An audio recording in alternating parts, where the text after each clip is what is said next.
Firstly spirituality ಅಂದರೆ ಏನು ಅಂತ, ಯಾಕಂದರೆ ಅದಕ್ಕೆ ತುಂಬ ಜನ ಒಂದೊಂದು ಉತ್ತರಗಳು ಕೊಡ್ತಾರೆ. ನೀನು ಯಾರು ಅನ್ನೋದನ್ನು ಕಂಡುಕೊಳ್ಳುವಂಥ ದಾರಿ ಏನಿದೆ ಅದಕ್ಕೆ ಅಧ್ಯಾತ್ಮ ಅಂತ ಹೆಸರು. ನೀವು ಹೇಳಿದ ಹಾಗೆ ಇದು ಧಾರ್ಮಿಕತೆಯ ಅಂಟು ಇದಕ್ಕೆ ಬೇಕಾಗಿಲ್ಲ. ನಾನು ಯಾರು ಅಂತ ತಿಳ್ಕೊಳ್ಳೋ ಅವಶ್ಯಕತೆ ಯಾಕೆ ಬರುತ್ತೆ?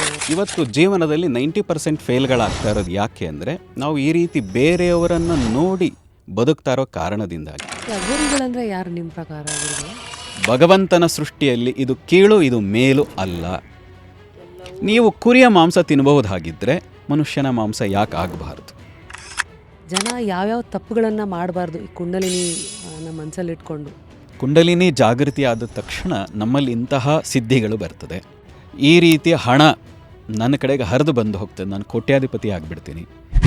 ಈ ರೀತಿಯ ಬೇರೆ ಬೇರೆಯ ಕಲ್ಪನೆಗಳು ಶುರುವಾಗಿದೆ.